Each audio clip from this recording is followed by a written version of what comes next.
അനിൽ, വെറും 5000 രൂപയ്ക്ക് ഇന്ത്യയുടെ നേവൽ രഹസ്യങ്ങൾ പാകിസ്ഥാന് ചോർത്തിയെന്ന ഞെട്ടിക്കുന്ന വാർത്തയാണ് NIA പുറത്തുവിടുന്നത്. ഇത്ര ചീപ്പാണ് ഇന്ത്യയുടെ പ്രതിരോധ രഹസ്യം. ശ്രീത്, ചാരവൃത്തി എല്ലാ കാലത്തും എല്ലാ രാജ്യത്തും നടക്കുന്നുമുണ്ട്.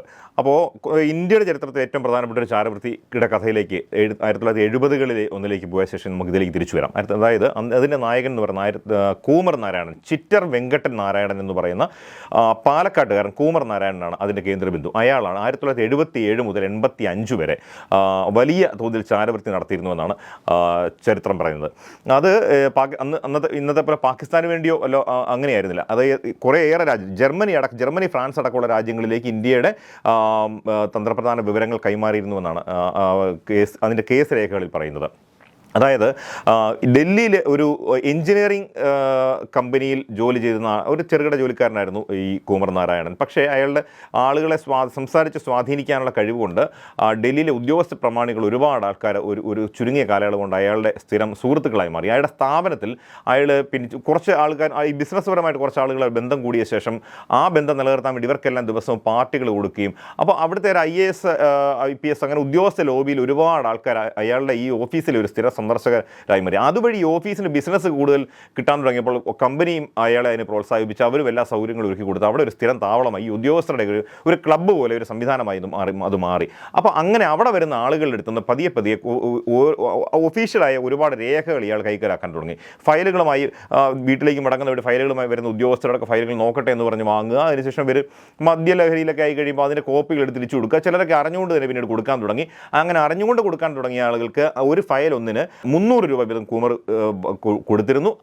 കൂമറിന് അതിന് വേണ്ടി 500 രൂപ മറ്റ് രാജ്യങ്ങളിൽ നിന്ന് കൂമർ കൈപ്പറ്റിയിരുന്നു എന്ന് പറയുമ്പോൾ ആ കാലത്ത് ആണെന്ന് ഓർക്കണം, ഈ തുക 200 രൂപ ഓരോ ഫയലിനും കൂമറിന് ലാഭമായിരുന്നു. അപ്പോൾ അതുകൂടാതെ ഇയാളുടെ കമ്പനിക്ക് ബിസിനസ്സുകൾ വന്നുകൊണ്ടിരുന്നു. അതുകൊണ്ടുള്ള നേട്ടങ്ങൾ അയാൾക്ക് വേറെ ഉണ്ടാക്കും, കമ്പനികൾക്കും വേറെ ഉണ്ടായിരുന്നു. ഇത് 77 മുതൽ 85 വരെ ഇത് പോവുകയും 85 ജനുവരിയിൽ പിടിവീഴുകയും ചെയ്തു. അപ്പോൾ ഉണ്ടായ വലിയ കാര്യം, രാജീവ് ഗാന്ധി, ഇന്ദിരാഗാന്ധിയുടെ മരണത്തിന് ശേഷം രാജീവ് ഗാന്ധി അധികാരം ഏറ്റതിന് തൊട്ട് പിന്നാലെയാണ് ഈ അറസ്റ്റ് ഉണ്ടാകുന്നത്. അതോടെ കുറേ വൻമരങ്ങൾ വീഴുന്ന സ്ഥിതിയുണ്ട്. രാജീവ് ഗാന്ധിയുടെ പ്രൈവറ്റ് സെക്രട്ടറി ആയിരുന്ന PC അലക്സാണ്ടറിൻ്റെ ഓഫീസിലെ ഒരു ജീവനക്കാരൻ കൂടി ഇതിൽ ഉൾപ്പെട്ടിരുന്നതിൻ്റെ പേരിൽ PC അലക്സാണ്ടർക്കും കൂടി രാജിവെച്ച് ഒഴിയേണ്ടി വന്നു. മലയാളിയായ PC അലക്സാണ്ടർ കൂടി രാജിവെച്ച് ഒഴിയേണ്ടി വന്നു. ഇതൊരു പ്രധാനപ്പെട്ട ഇന്ത്യയുടെ ചരിത്രത്തിലെ പ്രധാനപ്പെട്ട ഒരു ചാരവൃത്തിയുടെ കഥയാണ്. പിന്നീട് ഇങ്ങോട്ട് വരുമ്പോൾ ഈ 2023 കുറേയേറെ ചെറുതും വലുതായിട്ടുണ്ടാകുന്നുണ്ട്. 2023 DRDOയിൽ പ്രതിരോധ വകുപ്പിന് കീഴിലുള്ള DRDOയിലെ ഒരു ഡയറക്ടറെ റാങ്കിലുള്ള ഒരു ശാസ്ത്രജ്ഞനെ മഹാരാഷ്ട്രയിലെ ആൻറ്റി ടെറർ സ്ക്വാഡ് അറസ്റ്റ് ചെയ്ത സംഭവമുണ്ട്. അത് ഉണ്ടായിട്ടുണ്ട്. അത് പാകിസ്ഥാന് വേണ്ടി ചാരവൃത്തി നടത്തിയതാണ്. അത് ഈ ബ്രഹ്മോസ് ഒക്കെ ആയിട്ട് ബന്ധപ്പെട്ട കുറേയേറെ വിവരങ്ങൾ കൈമാറിയെന്ന് കണ്ടെത്തി. അതിൽ പ്രധാനപ്പെട്ട കാര്യം, അതിലൊരു സ്ത്രീയാണ് പാകിസ്ഥാൻ ഇൻ്റലിജൻസ് ഏജൻ്റായിട്ട് വന്ന് ഈ വിവരങ്ങൾ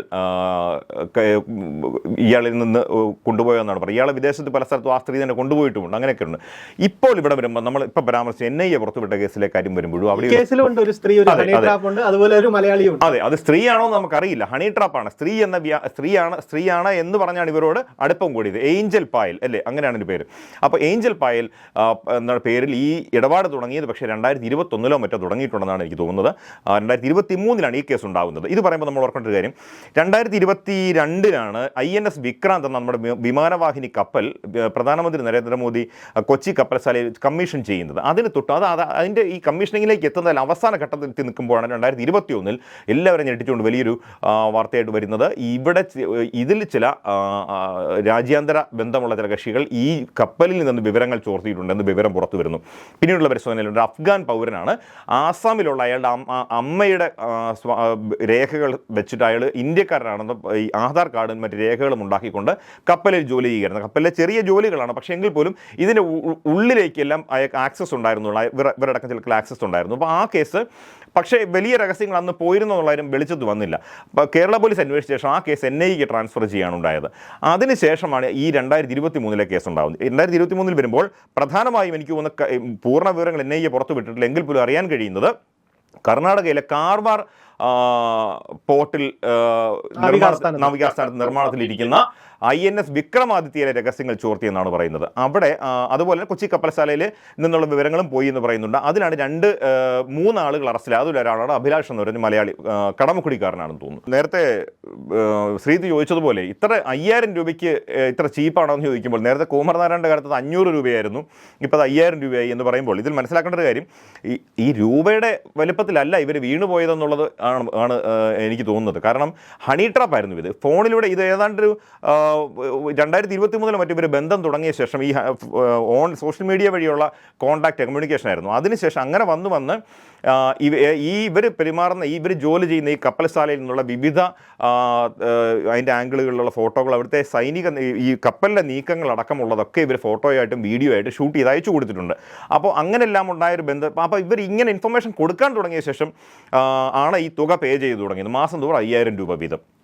അത് യഥാർത്ഥത്തിൽ ചാരവൃത്തി ആണോ എന്നുള്ള കാര്യം ആണെന്ന് ഇവർ അറിഞ്ഞുകൊണ്ടാണ് ചെയ്തതെന്നുള്ള കാര്യത്തിൽ ഇപ്പോഴും വ്യക്തതയില്ല.